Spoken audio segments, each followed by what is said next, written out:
Who would have imagined that under all of that external fat on Fatgum, there was a very fit person that looks fucking badass? Bro, Horikoshi, the design, the way he looks, just like wow. The character, just the character, the way he looks, the way his quirk works, and all of that, just everything. Like, yo. But before I get into that, let's talk about something that honestly I feel like needs more praise, and many should think about. This chapter really shows some things with Kirishima, some of his character flaws, but also where he can improve and grow stronger and also better and progress as a person.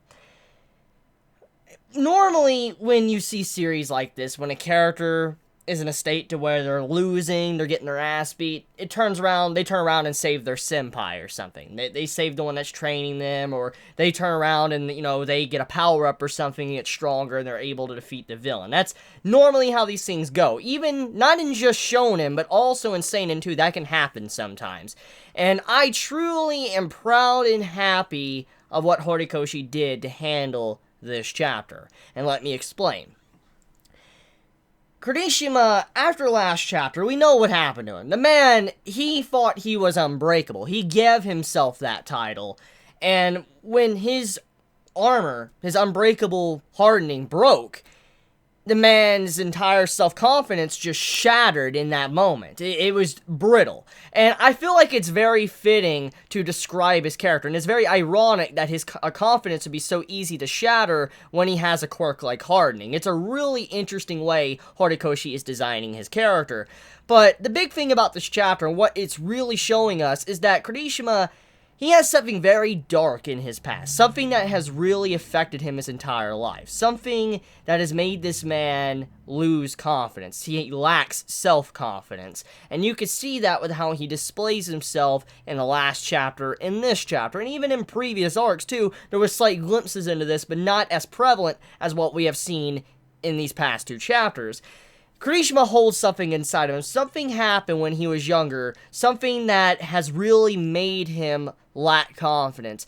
Either he failed to save someone and someone got seriously injured, or he could have done something but he didn't. He wished he could have had confidence in himself, or he did have confidence in himself and it just didn't help or work out, or maybe made things worse and that's why he lacked confidence. Maybe something, but whatever happened in the past, it definitely is tied to his ability to be a hero, and he needs to overcome that before he can progress as a person, and then he can become a pro hero. And I like how Horikoshi shows and depicts the fact that Kirishima, he is nowhere near the level of a pro hero, and it's something that Horikoshi constantly surprises me with. He always surprises me with how he lets us know, and he nails in the fact that even if our characters are super strong, they are nowhere near the level of professional heroes. They're on a completely different level, and that's what it shows in this chapter, how far Fatgum is compared to Kirishima in terms of just skill and battle, how much he has seen, how many, villains he has fought. He has learned how to go up against people. He has knowledge and wisdom, and Kirishima, he's very new. He's a new hero, and so he's not really acquainted or well-versed in everything that could possibly happen, but also he has his own problems he needs to overcome, which is himself. First and foremost, he needs to overcome that. And so, I like how Horikoshi made it to where Kirishima did not win. He was not the one that won this. Yes, he stepped up and he blocked a couple of punches, but overall, he did not actually defeat the opponent. We still don't even know if the actual dude is going to go down once Fatgum hits him. We still don't know. The point stands, though, normally in this type of situation, in writing, the main character or the side character that's, the younger kid or whatever, that's watching his senpai be all powerful, he's getting the shit knocked out of him. Usually the character that was already knocked out, like our younger character, which is Kirishima in this case, he would get a quick power-up, and then he'd beat the shit out of the opponent, and then his senpai would be like, holy shit, you're amazing, and all that, you saved me. That's normally how this would turn out. Like, okay, in this case, let's look at what was said in last chapter. Lance and Shield, okay? And Shield versus Shield. Basically, Fatgum and Kurishima, they were shields, and they were facing up against a shield and a lance. And in this case, you didn't have it where Kurishima became the lance. He didn't become the lance to take out the villain. It was actually Fatgum all along that became the lance to take out the villain, which makes perfect sense, because number one, what is the big thing this series has taught us is that you need to use your mind. Also, experience matters in this series, and Fatgum, he even stated in this chapter, he's been around the block a few times. He knows how to fight certain people, or how certain people are when they want to just get into a brawling fist match. He knows how it is, and so he knows how to counter and fight this, because normally when you look at Fatgum before this chapter, you would view him as someone that's more of a defensive type person. He's mainly there just to soak up hits, while other people have more of attack-based attacks. They can just go in and just demolish their opponent, while he just, tanks everything. He's just like the tank. He's not supposed to do damage. He's just like, okay, hit me. Fucking hit me. That's basically what he's doing. He's like, hit me. And, he's taking all that damage. But since he has been around for so long, he has gained wisdom and experience. He knows that that's not always going to be the case. Many heroes that have been in the field know that they're not going to always have the situation where it's going to be best to their abilities. For instance, let's say you're more of a person that's good at fighting fire-based, type quirk users. That's not always going to happen. Sometimes you're going to fight your complete weakness. And in this case, that could be what's going on here. I mean, this man has so much damage that someone like Fatgum, he cannot soak up that much damage. For instance, there's so much damage, he just cannot take that long. He cannot tank that much to be able to hold off to where someone can wipe, this dude out. Or he doesn't have someone to really assist him. In this case, normally Fatgum would be fine if he had someone that could really be an attack-based quirk user, but he doesn't have that. So he has to throw matters into his own hands to be able to take someone out, which once again goes to the main point of this. Like I said, wisdom and experience. Since he knows he can't really actually rely on Kurishima. It's not that he wants to be mean or fucked up or whatever and not believe in him. Just the fact is that he knows since he's out of commission, he needs to be able to go in his own way to take out the opponent in front of him without the help of someone else. And this is how many characters are going to have to deal with certain problems in the future. Not just, what's going on with Kurishima and Fatgum, but there's probably going to be situations where, someone like, Izuku, he's going to probably fight someone that's his complete weakness. Like, they can easily demolish him, but he's going to have to fight them regardless, and he's going to have to figure out a way to fight someone like this. And so it's best to progress and overcome some of your weaknesses with yourself before you can actually mix it up and handle any given situation. So yeah, Fatgum, really great. And it just sticks true to what Horikoshi's good at, with giving characterization and development for side characters and making you really love them and make them some of your favorites in terms of this manga series. And also, like I said, Kurishima not being the lance in the end, that's also some bonus points, though. That's personal bonus points, just because he wasn't the one to probably put this man down. It's actually Fatgum doing it. That I really appreciate. Anyways, though, let's talk about the fact of what happened to Kurishima. So let me go to the page real quick just to kind of describe it. So Kurishima, he jumps in, as Fatgum can't really take any more. He can't take any more damage. He wants to retaliate and hit back with the force he's been absorbing and all that. He can't see an opening. He doesn't see any opening where he can go in and take this man out. So he's like, fuck, I'm taking all this damage, I'm getting hurt real bad, but I can't do anything about it because there's just no opening. And so Kurishima jumps in to protect Fatgum. He kind of like overcomes his fear for a little bit, and he puts his hardening up once again, his unbreakable mode, which you can't really consider unbreakable anymore. It's actually more breakable. But the man jumps in front to block, and you see as, the dude's hitting him and all that, you just see the armor peeling off, the hardening and all that, it's crumbling. You literally see fragments just flying off and hitting Kurishima and all that, and his face fragments are flying off. It just shows the pressure of this man's punches. And as Kurishima is taking a heavy amount of damage, you just see blood pouring out of it and all that, which just shows the power of this man, of how he's just pummeling Kurishima, just continuously hitting him, and that has to hurt. It's like working through the pain. And this entire moment reminds me a lot of what Izuku does in his moments when he wants to be a hero, which I will get into that in a moment. Basically, he's taking all these blows, you just see the pieces of his body just flying off, and then he reforms them once again. He's like, every time a part of his hardening just completely collapses, you see blood pouring out of it, the man puts hardening back over it once again and continuously goes at him. And this is a repeated process throughout the entire exchange of fist, and eventually after taking so much, he falls over, because he just cannot take any more damage. So, he falls down. But with him jumping in front, it created an opening for Fatgum to go in and attack back. So in a way, Kurishima kind of saved the day but he wasn't the one to make the in-game result. For instance, to say he was the one that caused everything. For instance, he didn't get the final say. So it's up to Fatgum to follow through and do with whatever he needs to do. Because in all honesty, Fatgum, he probably didn't even expect to have to rely on Kirishima, because most likely he figured he was going to have to deal with it by himself, because Kirishima lost hope, and his hope was crushed completely. He figured that, he probably would have to do this all by himself. So with that opening, he probably is not going to let that, exchange go to waste. He's going to go in and probably wipe them out.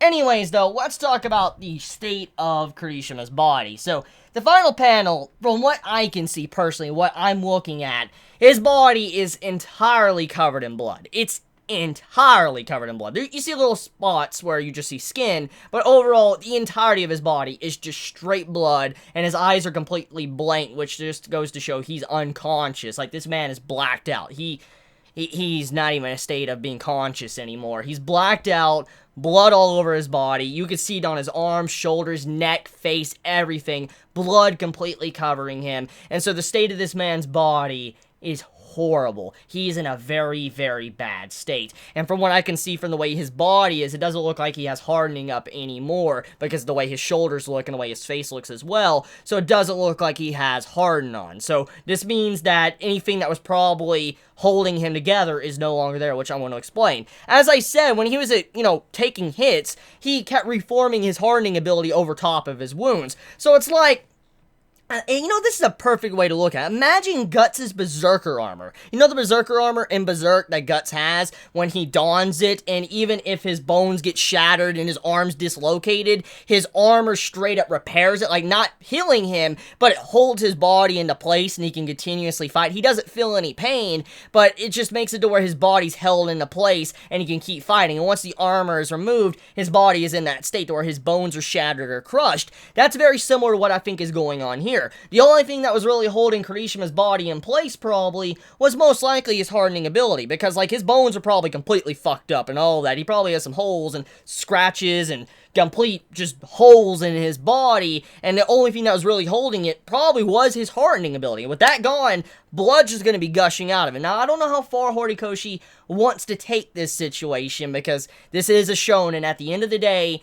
Horikoshi can't go that far with graphic content. That's just how it is. I don't blame him. It's just the magazine. Shonen Jump doesn't usually allow that graphic of content, but then I look at Hunter x Hunter, and I'm thinking, I don't know. I don't know with Shonen Jump. They can be rather fickle when it comes to stuff like that. But anyways, though, regardless if it goes to the very dark route, Kirishima is not in a state, even if he, let's say he's bleeding out or whatever, which he should be because of all that blood, even if he's not in risk of bleeding out, he's out of commission for this arc. He's not getting back up. The man is way too damaged. The only way he would get back up is if, for some reason, if he gets up while being unconscious, which I've seen that happen before in other series, or someone comes in and heals him. That's the only way I could see this man getting back up. So, that's about it. So, Kirishima, he's done this arc. Maybe we might get a flashback arc, who knows? I mean, we might get a quick, flashback chapter, not arc. A flashback chapter of Kirishima because he's going in the state of unconsciousness. I mean, think about it like that, okay? Sometimes when characters go unconscious in series, there tends to be maybe a brief, memory or flashback that pops up. Maybe while Kirishima's falling over and Fatgum finishes him off, he thinks about, how he could have won or what he could have done or whatever, and we have a brief flashback of whatever happened in his past. That could be what Horikoshi is setting up with him going in a state of unconsciousness. Who knows? Maybe we will see a flashback and finally find out what really happened to this man to lack confidence. Anyways, though, getting back into the other stuff, let's talk about, Fatgum and then the fight going on and all that. So, besides the exchange of punches and all that, I really like this dude. I really like the dude. I think his name is Rappa. I think that's how you say it. If I'm saying it wrong, please forgive me. I make mistakes. But the dude that Fatgum is fighting, I really like his personality. His personality is a really interesting thing to have, because this man seems like he has some form of honor, even though he's a savage, and it seems like he would even harm his own friends if it came to a fist fight if they interfered with him. Overall, it seems like he has a sense of honor in a way when it comes to fighting. Like, he jumps in and he just wants to go with fists. He answers everything with his fist. And I like how he was constantly, just saying, oh, very nice, you're very nice with your, your defense or whatever. Like, the man was very pleased, and he was complimenting people throughout the exchange of fighting throughout this chapter and last chapter, which is a really a cool personality trait to have. So I like that about Rappa's character, and I really hope this isn't the final time we see of him. I mean, he just seems like a really unique character, and I would like it if Horikoshi didn't just use him for this arc, and then that was it. I would like to see him brought back up again, because, I don't know, he just seems really cool. I just like his personality, and it also seems like he's very different from the other, people out working underneath Overhaul. This man actually, he calls Overhaul like Overho. So, that automatically shows that the man doesn't really care about Overhaul. The only reason why he's probably here is because he could probably get strong people to fight. That's about it. So, I feel like there's really no loyalty there at all. This man doesn't really respect Overhaul, and the only one that really respects in this exchange right now is his partner, which is the Shield. So, yeah, that's interesting. Maybe this dude might go through something, some form of development or whatever. Maybe even become a good guy or an anti-hero. I don't know. What I'm getting at, though, is I just hope this guy, he pops up more. He just has a very unique personality I'd like to see more of. So anyways, with that being said, I think that's about it with this chapter. Very good stuff with Kirishima, very good stuff with Fatgum and how he became an amazing character. Just holy hell, Horikoshi being Horikoshi when it comes to his wonderful writing. So let me know your thoughts in the comments below. Please be safe. Chibi.